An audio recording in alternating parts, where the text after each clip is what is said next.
Bendiciones y buen día. Estamos en la recta final para culminar nuestros estudios de hermenéutica. Por eso quiero animarte a que continúes, a que termines lo que ya empezaste y podamos también de esta manera honrar al Señor con el llamado que ha hecho sobre nuestras vidas para poder estudiar su palabra. Sé que requiere un poquito de esfuerzo. Quiero animarte a que a unas semanas más podamos continuar nuestro estudio de la palabra. Este día quiero compartir con ustedes acerca de la tipología. La tipología es algo muy importante que nosotros debemos aprender al momento de estudiar la palabra. ¿Qué es un tipo? Y es eso justamente lo que vamos a compartir este día. Un tipo, podemos decir, o podemos definirlo de esta manera.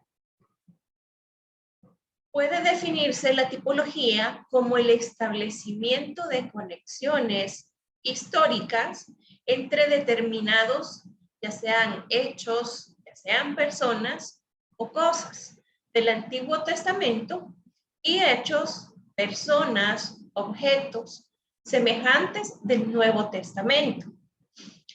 Pero esas conexiones no se efectúan de forma arbitraria o por antojadizo o por un simple capricho, sino que corresponden al desarrollo de la revelación progresiva y tienen su fundamento desde luego que en Dios mismo, quien dispuso los elementos típicos del Antiguo Testamento, de modo que prefiguraran, que se relacionaran las mismas realidades en la época neotestamentaria. La tipología, esta tiene una base lógica en la unidad, esencialmente la teología del Antiguo Testamento y también en la del Nuevo Testamento. Tanto el tipo como el antitipo son realidades históricas que nosotros conocemos muy bien. No son hechos o realidades o no son cosas que se relacionen con algo abstracto, sino que se conoce o son realidades históricas que se corresponden. Entre el tipo y el antitipo debe haber algún punto importante de la analogía. Por ejemplo, tenemos el ejemplo de Jonás, cuando dice que de la misma manera como Jonás estuvo en el vientre del gran pez, así estará el Hijo del Hombre, y hace relación a cuando también estuvo 3 días en el centro de la tierra. Los tipos se clasifican bajo 4 encabezamientos, y estos pueden ser tipos refiriéndose a personas, pueden ser lugares, pueden ser cosas, pueden ser también animales, pero también pueden ser sucesos o eventos relacionados históricos. Cuando hablamos de personas, podemos poner algunos ejemplos, como ellos son Adán. Adán, tenemos conocimiento histórico como primer hombre bajo quien se pusieron todas las cosas creadas. Adán es un tipo de Cristo.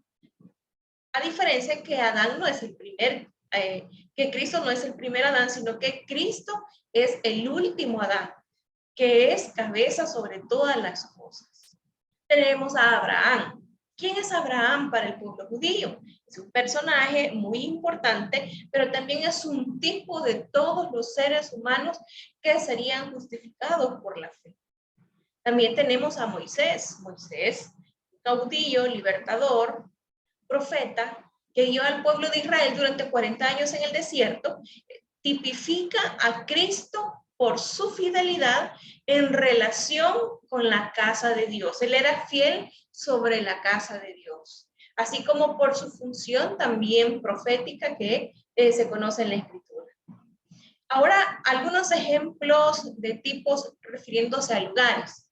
Cuando una persona tiene varios días de no llegar a la iglesia, vemos, y me voy a incluir yo, algunos cristianos que en lugar de animar a las personas, en lugar de darles la bienvenida y decirles, qué bueno que estés por acá, me alegra mucho verte, lo recibimos a esa persona que ha dejado de congregarse o que a lo mejor sabemos que ha tenido alguna dificultad o un pecado.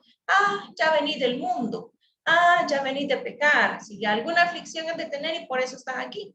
En lugar de recibirle y de alegrarnos porque esa persona ha sido movida por el Señor para que pueda llegar a la iglesia, hay ocasiones en las cuales nosotros desanimamos también a aquellas personas que están luchando con algunas ataduras. Entonces, cuando hablamos de tipología de lugares, podemos tomar como ejemplo Egipto, como lugar en que los israelitas estuvieron sometidos a dura servidumbre por los egipcios.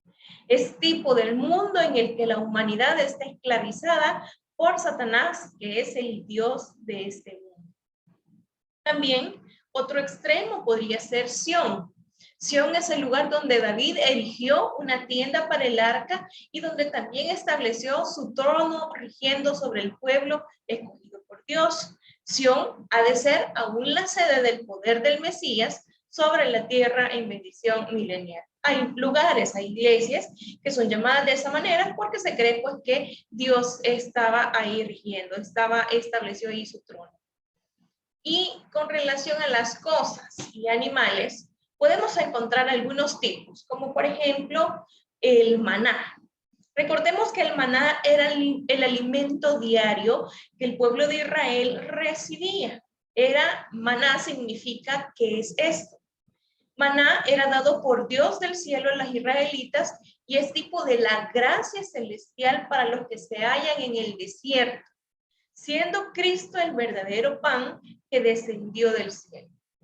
También, cuando los israelitas se quejaron por haber sido llevados por un desierto grande y espantoso, también dice que habían serpientes venenosas. Entonces le fue ordenado a Moisés que levantara en un asta una serpiente de bronce, y todo aquel que hubiese sido mordido por la serpiente venenosa, al mirar la serpiente de bronce, iban a ser salvos, no iban a morir. Entonces fue levantada por Moisés, mirando a la cual se conseguía la vida. Es tipo de la condenación del pecado en la carne, en la muerte de Cristo, levantando en la cruz que vino a hacer así la puerta de la vida eterna. Cuando nosotros miramos a nuestro Salvador, aun cuando estemos muertos en nuestros delitos y pecados, si nosotros acudimos a Él, nosotros seremos salvos por esa gracia, seremos salvos por recibir y por aceptar el sacrificio de Jesús en la cruz del Calvario. Entonces la serpiente de bronce viene a ser un tipo de Cristo. El Cordero de la Pascua. Este Cordero debía ser sin tacha, es tipo de verdadero santo Cordero de Dios inmolado para nuestra redención. El Cordero Pascual, recuérdense que debían de comerlo con hierbas amargas para recortar la salida y la dura servidumbre que tuvieron en Egipto. Existen diversos ejemplos de cosas, de animales que podrían simbolizar o tipificar o mostrarnos a nosotros un evento del Antiguo Testamento relacionado con el Nuevo Testamento. Luego tenemos sucesos como por ejemplo el diluvio. El diluvio es tipo de la destrucción repentina que se abatirá sobre un mundo culpable. Recordemos, el diluvio también es un tipo. El éxodo, éxodo significa partida, salida.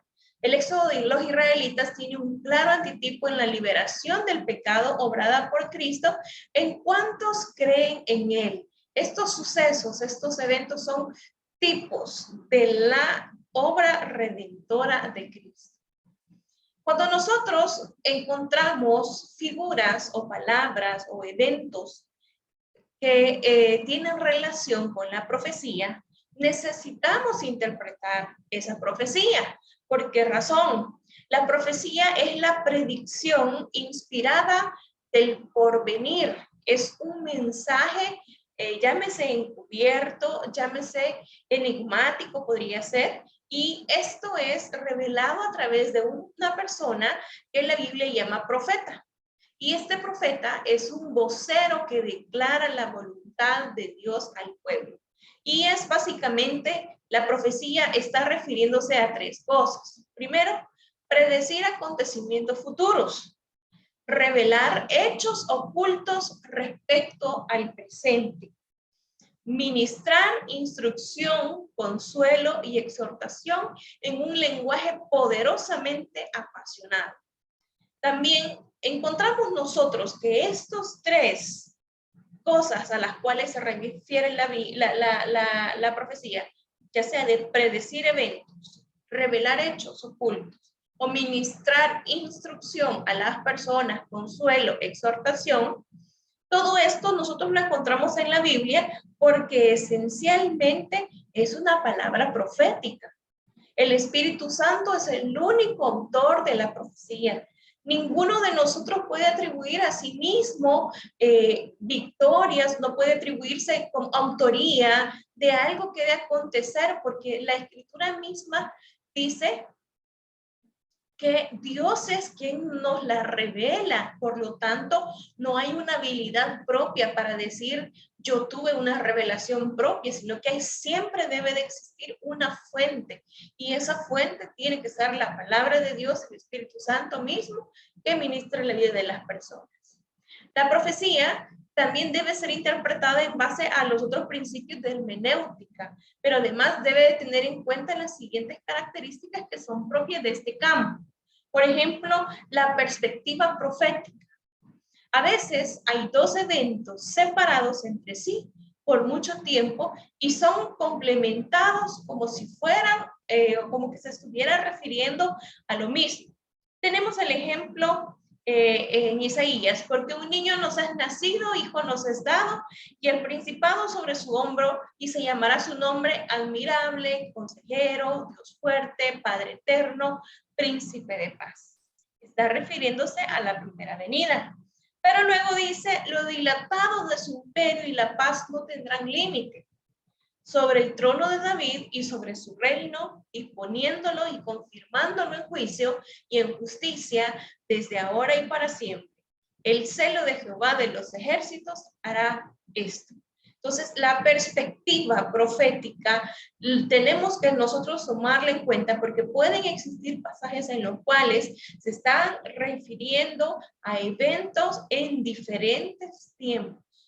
Otra de las características que son propias de la profecía es la profecía de doble cumplimiento. A veces la profecía se refiere a un suceso ocurrido en el ambiente del profeta, de la persona que desató esa palabra, pero también tiene un cumplimiento posterior. Y aquí tenemos Isaías 7:14, cuando dice que tuvo su cumplimiento en un hijo que tuvo el profeta, pero también se refiere al nacimiento de Cristo.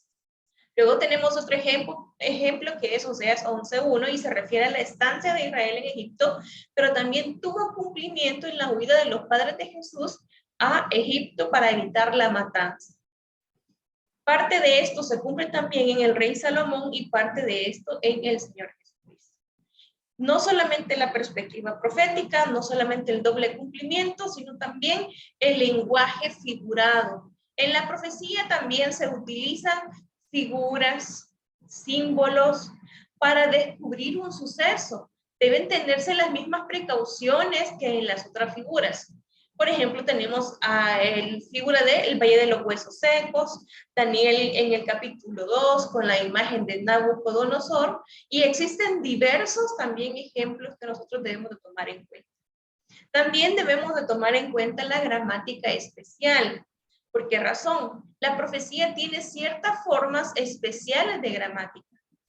Veamos, por ejemplo, verbos en tiempo pasado se emplean para descubrir sucesos futuros. Cuando los verbos están en pasado, para los sucesos futuros señalan la certidumbre de cumplimiento. Verbos también en tiempo presente para sucesos del futuro enfatizan la realidad y la seguridad de lo profetizado. Pero también existen profecías condicionales e incondicionales. ¿A qué se refiere esto de condicional e incondicional? Cuando usted dice voy a llegar a las 5 de la tarde o voy a llegar a las 8 de la mañana al trabajo, eso debería de ser pues un hecho para su jefe, es un hecho para su jefe. No está llamándole un cuarto a las 8, mira, ¿y será que vas a estar aquí a las 8?